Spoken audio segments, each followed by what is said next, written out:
This is the Let's Go Win podcast with your host, J.M. Ryerson.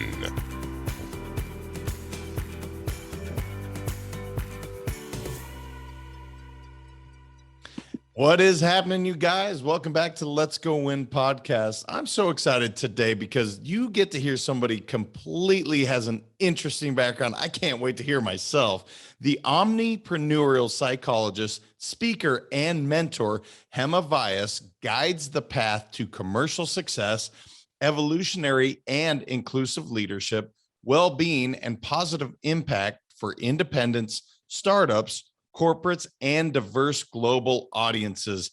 Hema, that sounds so awesome. Welcome to the show. Hi, Jim. Lovely to be here. Thank you for having me.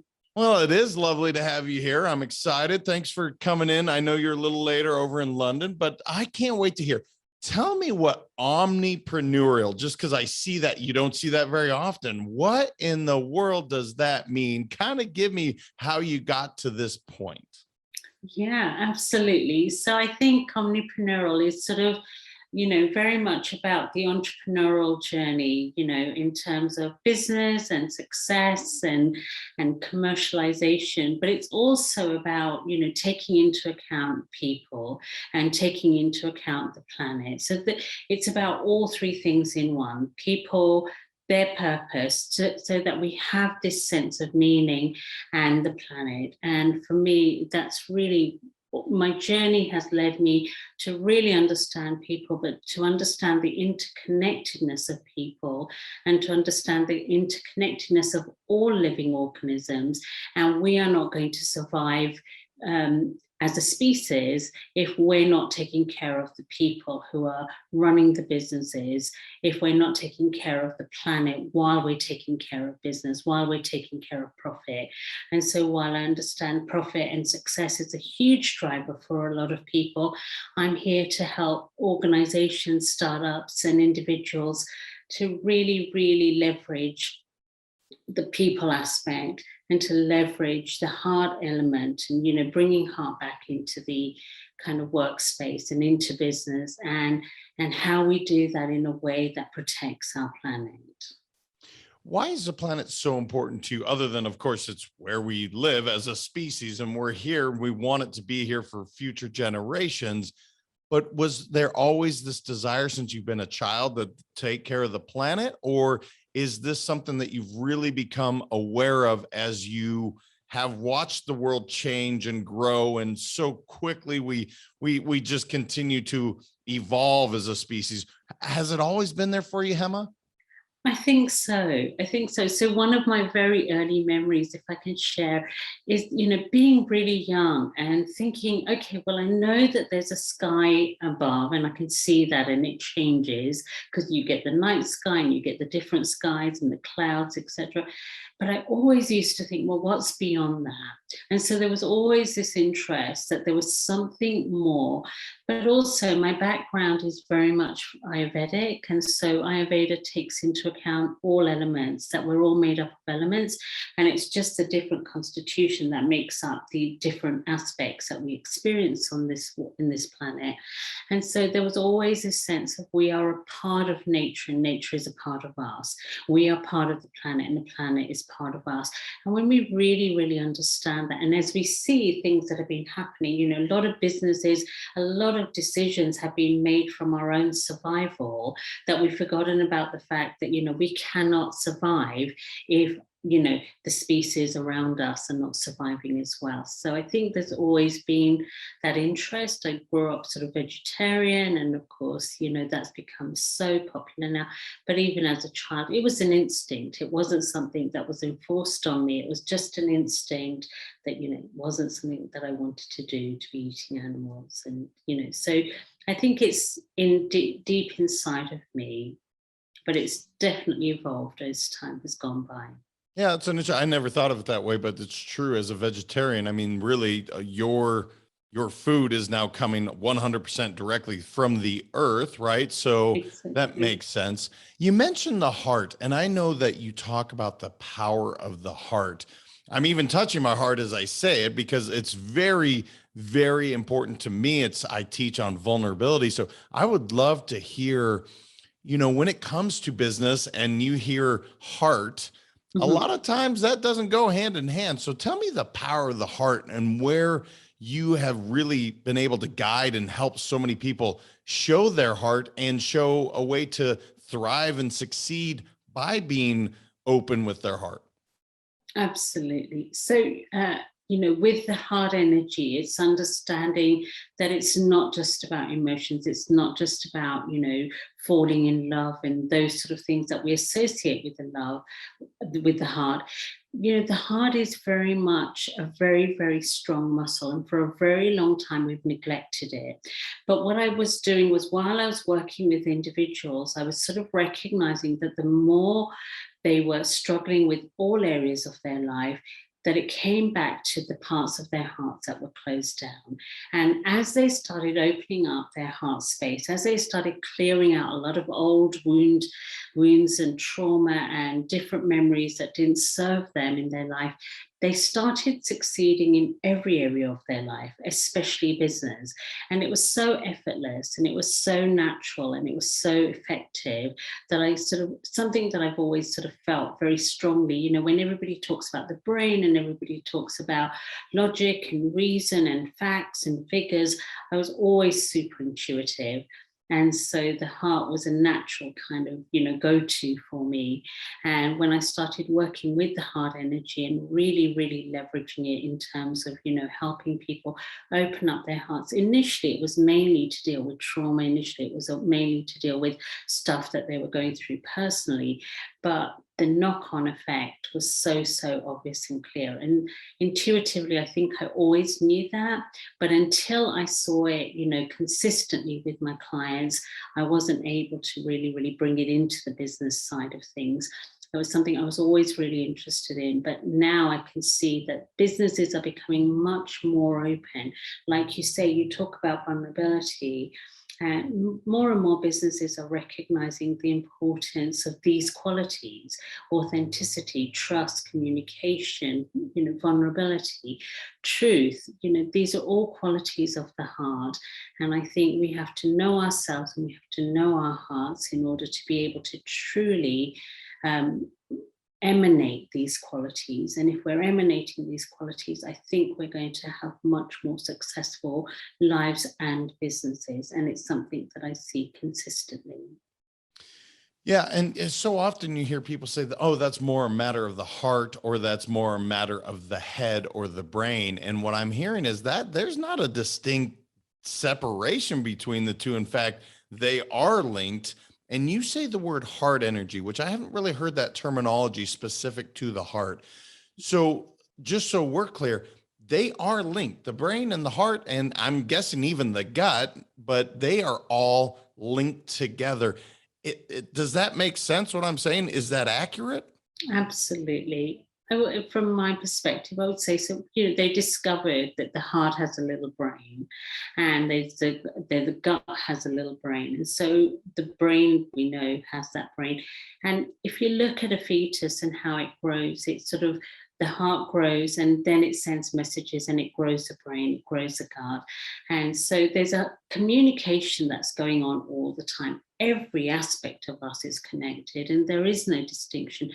I think the most kind of prosperous part of ourselves is when all aspects of ourselves are aligned, when the brain is really open and it's connected to the heart and it's connected to the gut. When all aspects of ourselves are connected, I think that's when we have, creativity, we have deep insight, we're able to make decisions more easily without necessarily having all the facts. Of course, we need some of the facts. These are all things that are so important in terms of business. And I think businesses are beginning to recognize it. And the energy that I talk about is really, there's an electromagnetic field, that emanates both from the earth and also from our hearts. And when they connect, I think there's magic. And science is now beginning to prove what ancient wisdom has known and what I have felt for so many years to be true, that there is this connection between everything and everyone. And that connection, if we tune into it, it's going to be like the roadmap to our success. What are some ways that people can connect into? Because you're right. Look, when people say energy, and there used to be this woo-woo idea of energy, but the truth is the world is made up of energy. Like that is scientific. Mhm. But one of the things I'm curious, especially with your specialty, how can people tangibly connect with this energy? Are there things they could be doing in order to connect, whether it be with the heart energy or with the planet's energy or with another human being? What are some ideas you have that people could apply to really understand and get better, if you will, connecting with the energy sources?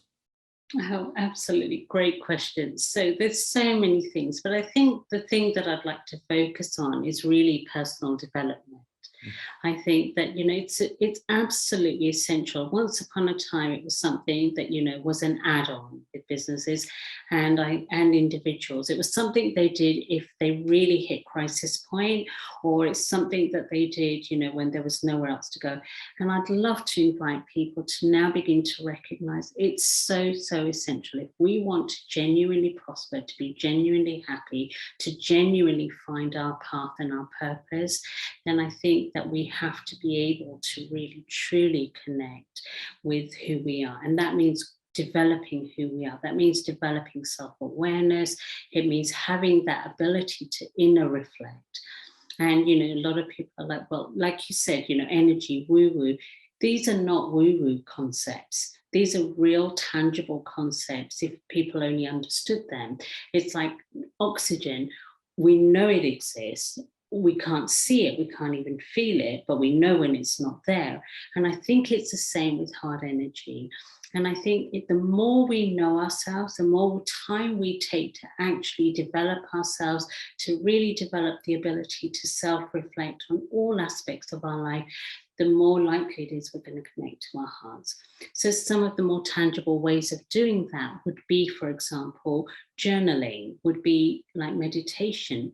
Meditation isn't about enlightenment, it's about really knowing ourselves, but more importantly, it's about clearing the heart space, because a heart has what's known as cellular memory.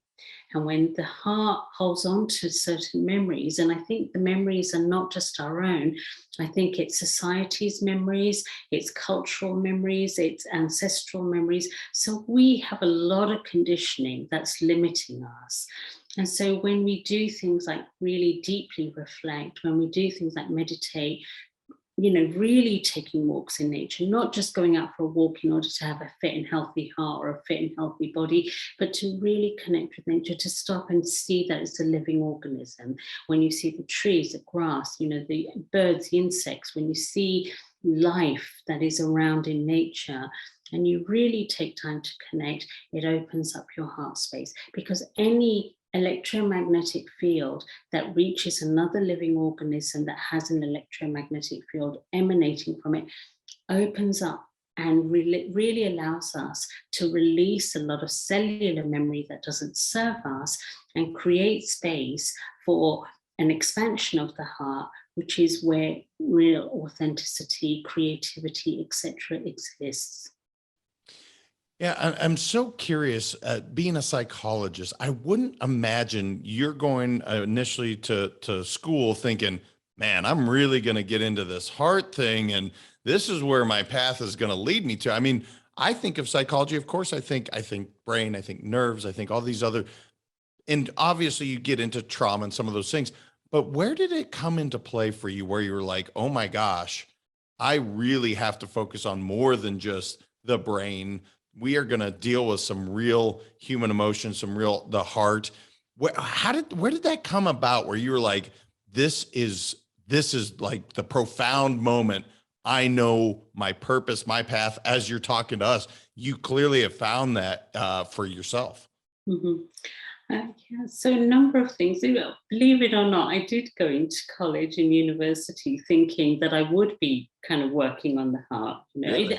Yeah, I didn't name it as that, even though I was interested in psychology. It was more about human behavior. And I thought, how can you understand human behavior if you don't understand the human heart?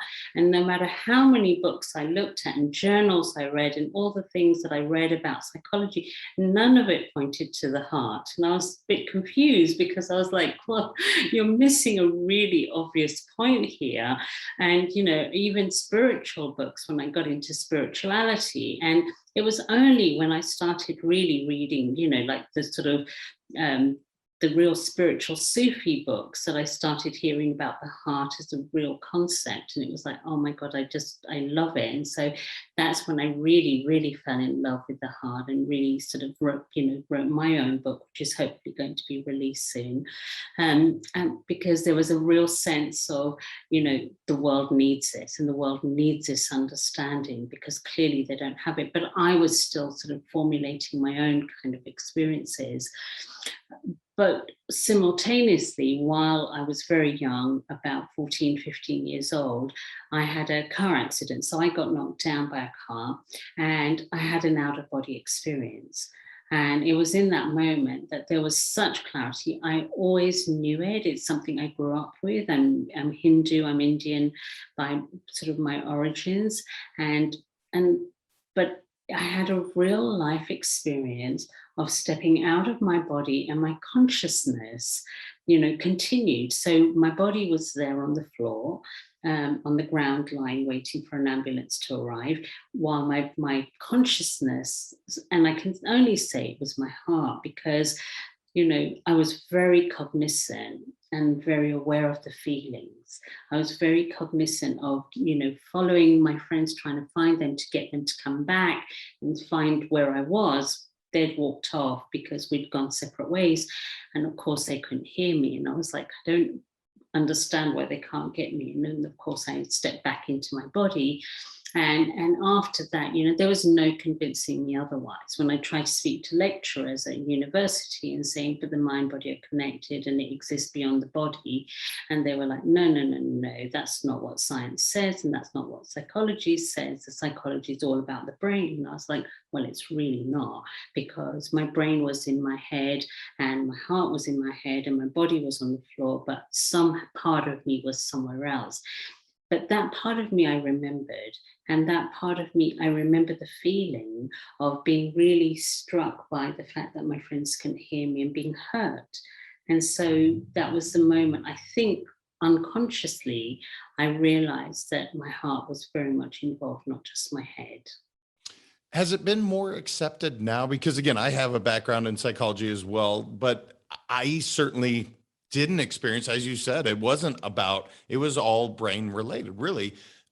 Is it become more accepted as we again have started to accept some of these ideas that being vulnerable, talking about emotions, some of these things that generationally speaking, and even culturally, you didn't do? Has it become more accepted, or are you still kind of fighting an uphill battle, at least within the Department of Psychology in that area? Mhm. Yeah, I think it's still an uphill battle. I think there are those who are open to it, but I think those people were always open to it on some level. Like there was always a kind of curiosity that drove those people. On the whole, a lot of people still don't make the connection. Like, for example, if we use vulnerability, which is something that I know you talk about a lot. If you take vulnerability, they still don't see the connection between vulnerability and greater productivity, vulnerability and greater success, vulnerability and greater happiness, vulnerability and really, really being authentic, which gives them the confidence to go out into the world and be more open about things, and that people haven't quite connected that. And I think they need to see a lot more scientific proof until they will accept it. And that sort of always saddens me, because I think science is catching up with wisdom. It's not the other way around. And that's one of my key messages, that we have a wisdom, we have an inner knowingness that is much deeper than science. We have to be able to, hypothesize in science only when we already have an inkling for a hypothesis can we then test it out with science. So science is lagging and it's catching up. So we shouldn't rely so much on the science as much as we rely on our own inner wisdom, our own inner intuition, our own inner knowingness. And I think that those are qualities of the heart. And the more we're connected to our hearts, the more we're going to be able to accept things as being a real possibility, even if we don't have proof for it. And I think businesses definitely need to develop that more, especially now with the way things are. Businesses really need more resilience. They need more kind of creativity. They need more ability to be resilient without knowing that certainty.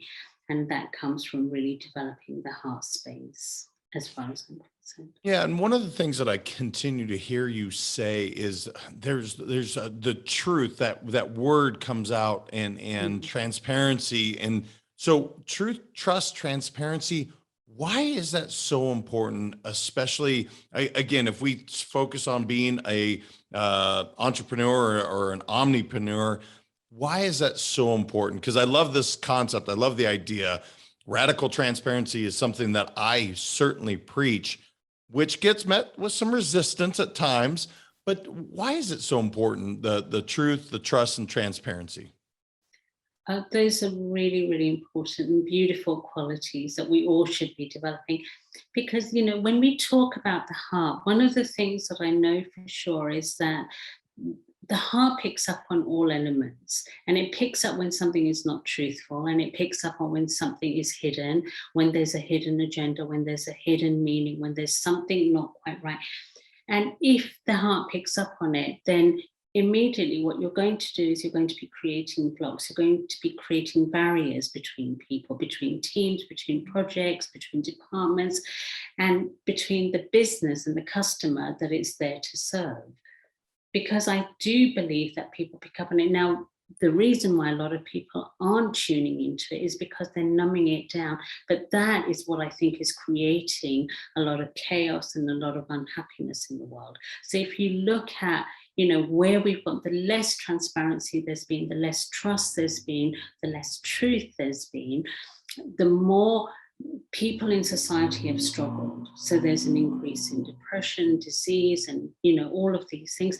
There's a direct link to the heart, and when the heart feels a truth, and when it feels that trust with something and someone, because there is a transparency, the heart picks up on it, whether we're transparent or not. If you have an agenda and you're not saying it to me and I'm not picking it up consciously, my heart's picking up on it and your heart's communicating it to me.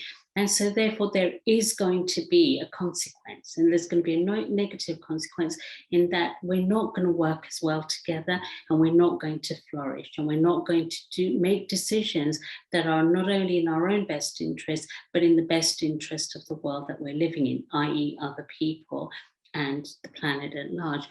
And so I think these are really, really key things that businesses need to recognize. We absolutely have a duty of care to develop these in people and recognize, even if we don't always like the truth is something that creates a much stronger resilience in our body, creates a much stronger resilience in our minds, creates a much stronger resilience in our hearts, and therefore makes for a much better, healthier, happier society. Yeah, I have so many things going through my head right now in terms of, I hear people say it made my heart sing when they feel good. My heart hurt when it felt bad. I hear people say, trust your gut. And then, or when it comes to the brain, apply logic. So what I heard there, and correct me if I'm wrong, but when I say my heart hurt, that's actually so often my intuition. I feel it, right? I can justify and justify, I guess would be the best word, in logically speaking, in my brain, why someone acted a certain way. But what I'm hearing is the heart knows the truth. Like, you cannot speak logic to the heart. Like, it feels it one way or the other. Is that a fair assessment? Absolutely. You cannot speak logic, but also the heart is very moment centered. So therefore logic may apply to one moment, but in another moment, the context might be different. And that same logic may not apply, but the heart is able to tune into that moment awareness, and therefore it will adjust what is right in that moment according to the context. And that's why we need to build that stronger resilience in the heart, because when the heart is really open and expansive and working in that way, then I think we're going to be able to do so much better in each moment, rather than relying on certain facts and figures, because we can't always have them. Yeah, and one of the subjects that you really cover is how do we align the heart, the mind, and the body? And I've said the gut continuously in this interview, but let's just say with the heart, the mind, and the body, how do we really align the intelligence of all three so that we are working in one, congruent, I guess, most efficient manner possible? Is there a way to do that? Absolutely. This is where I would say that meditation is absolutely key. I do see the body as being the heart, mind, and the gut, because, when you sort of really kind of look at, where all the information comes to create the body, it comes from those three centers. And so I do think that that's what the body is. The body is when all three are sort of all flowing in, perfect harmony. We have a healthy body. I think the way that we align it is really by acknowledging each aspect is really, really an integral and important part of us, and to not work from this assumption that one is better than the other, because there isn't one better. We need all of it. We need all aspects of ourselves. And the way to align it is, again, really, really getting to know ourselves. And meditation is such a key part of it.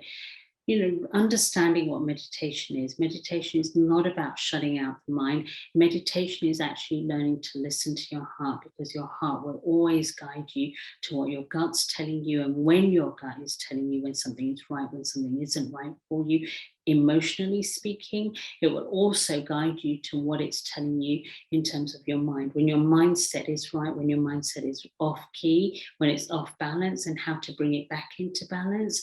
And so when we are able to genuinely meditate and really tune into the heart, we're able to tune into all aspects of ourselves, because the heart is the central communicator, and it is always the heart that opens up and communicates our gut feeling and communicates, the facts, the figures, the logic. It allows us to connect to all the information that we have, the information that is logical, the information that is imaginary, the information that is instinctual, and it connects us to, the information that is universal. And so we have access to much, much wider intelligence than just simply the logic, the imagination, or the instinct.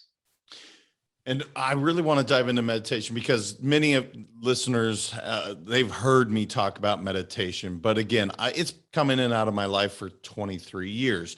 I'm guessing, and this is completely me guessing, culturally speaking, have you been meditating from a very young to your life today? Is that correct? Absolutely, yes. I've been meditating, gosh, I hate to think how long now, but yeah, a very long time. A couple of years, probably from a young child till now. Is when you say meditation, do you do guided? Do you just sit and just be present? Can you talk a little bit more about that? Because I think so often, again, let's say I don't have the background of, my father-in-law is Thai, and in the Buddhist culture, meditation is very, very common. And for him, that was just something, he doesn't really practice it that much himself now, but as a child till, early in his 50s, it was a part.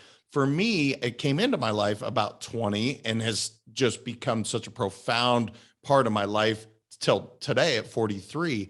I guess my question is, do you have suggestions for people sitting there going, I've heard meditation is great, but what kind? Do you have some thoughts on that? I do. I think any kind of meditation, you start where you are. So, if you're not somebody who can calm your mind, if you're not somebody who can silence, who can sit cross-legged and, and just allow the kind of thoughts to silence, then, meditate by going for a walk.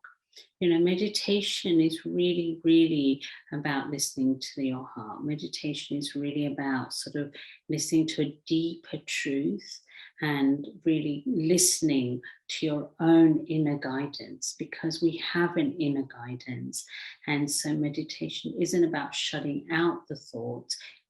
The only reason it's now known to be sort of a way of shutting out thoughts is because the thoughts are very mental and cerebral, and they get in the way of possibilities. And so we want to really open up to possibilities. So walking can be a beautiful meditation, in silence, just taking in nature, taking in sounds. Somewhere in nature would be wonderful, but if not, it doesn't really matter. But where there isn't a lot of noise, a lot of people, lots of distractions. But I would also say washing up can be meditative. It's when you switch off the constant chatter of the brain, the constant conditioning of the brain. But I'm also very, very much in favor of guided meditations. If people struggle, then use a guided meditation, because it's a starting point. Ultimately, you want to get to a point where you do learn the silent meditation, because that is the most profound. But not everybody is going to be comfortable with that, especially starting from scratch if they've not really done it.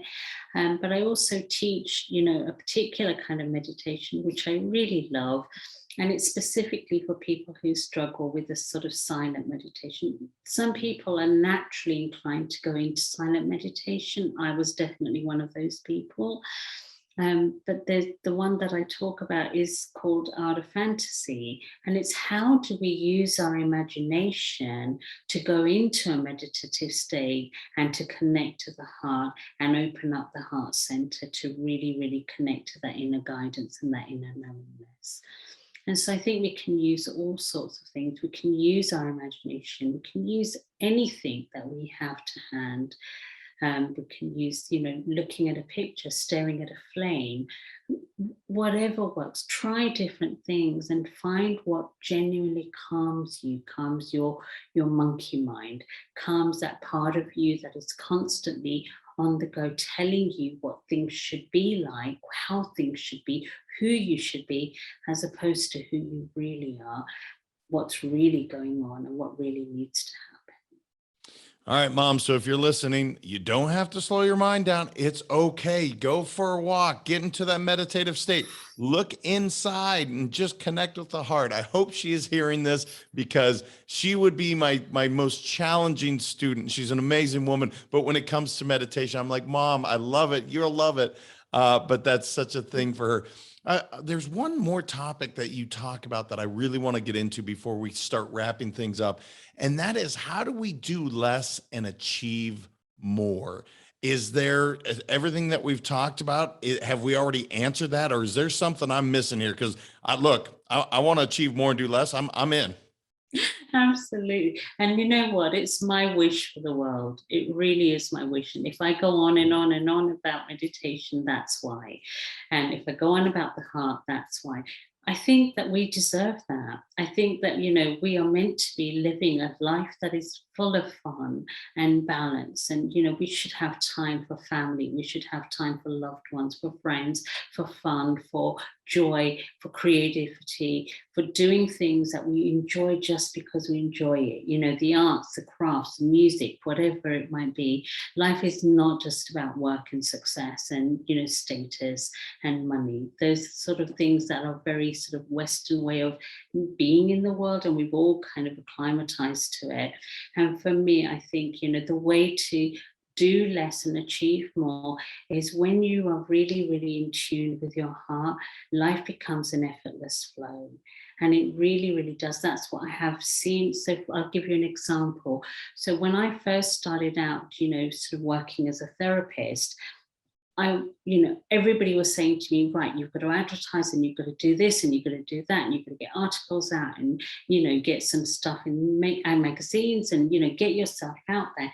And none of that was right for me. None of it worked for me. And I was just like, okay, I don't know what to do. All the things you're telling me doesn't feel right to me, doesn't feel right for me. And so I would just meditate. And because the heart is both a mirror and a magnet, so it mirrors back to us what's going on for us, it also magnetizes what we feel. And the more peaceful I felt, the more at home with myself that I felt, the more organically I just attracted those clients who wanted that, who wanted what I had. They didn't know how to name it. So a lot of people would come to me and say, I'm here to see you because so-and-so suggested it. I don't know why, I don't know what I need, but they seem to think that I need to speak to you. So here I am. What can you do for me?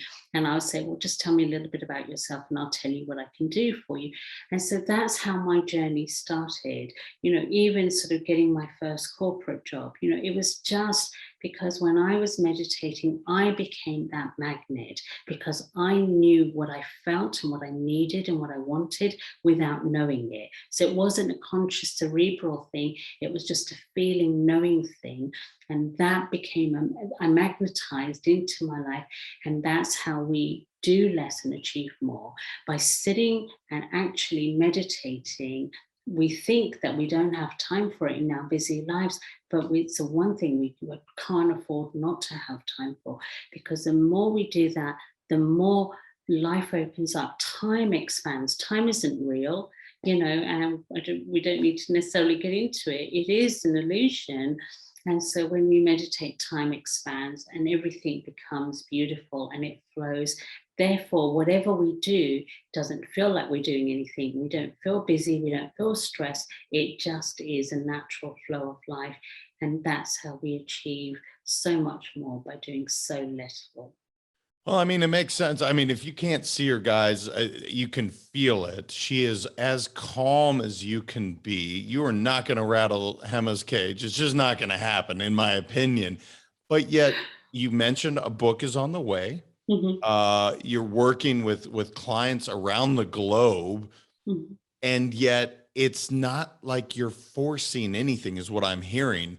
You literally have sat and said, I realize marketing firms and decision makers are telling me I need to do X, Y, and Z, but it doesn't feel right.